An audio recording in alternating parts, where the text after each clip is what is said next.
Qu'est-ce que le transport maritime? Quel impact a-t-il sur nos vies, sur l'air qu'on respire ou même encore sur la planète? Si je vous dis porte-conteneurs, vraquier, roulier, ces termes ne vous disent pas grand-chose? Ce sont des navires marchands qui assurent plus de 80% du transport mondial de marchandises. C'est grâce à eux qu'on mange, qu'on se soigne et qu'on développe nos économies. Le transport maritime, ce sont aussi des centaines de millions de passagers qui voyagent en Europe chaque année, en paquebot de croisière ou bien en ferry, pour des raisons professionnelles ou touristiques.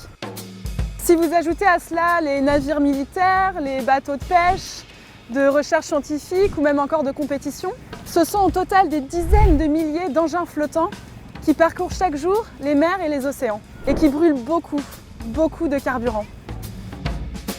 Peu de gens le savent, mais le transport maritime émet autant de gaz à effet de serre dans l'atmosphère que l'aviation.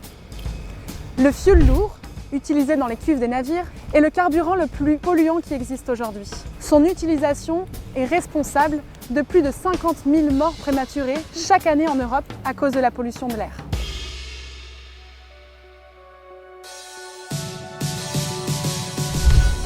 Il y a donc urgence climatique et urgence sanitaire à développer un transport maritime plus propre. C'est ce que nous essayons de faire à Transport et Environnement. Nous voulons convaincre et prouver que les solutions existent et qu'il faut agir vite. Il faut commencer par abandonner les énergies fossiles. Des solutions existent pour chaque type de navire. Pour le transport maritime longue distance, il faut développer les carburants de synthèse à base d'hydrogène. Les batteries électriques et les piles à combustible à hydrogène se développent à vitesse grand V pour les bateaux qui naviguent plus près des côtes.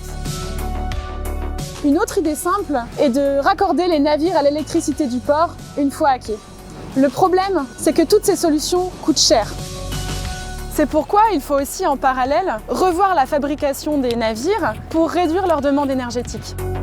Par exemple en installant des voiles, une idée vieille comme le monde mais que les ingénieurs réinventent aujourd'hui. Réduire la vitesse de navigation est aussi un moyen de réduire la consommation en carburant et donc de réduire les émissions de gaz à effet de serre. Il est important, enfin, de combattre les fausses solutions technologiques. C'est le cas du gaz naturel liquéfié, le GNL, qu'on utilise maintenant dans les nouveaux navires.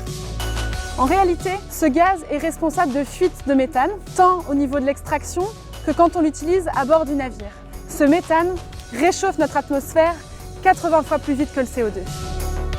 Alors, qu'attendons-nous pour passer à l'action et transformer l'économie maritime ?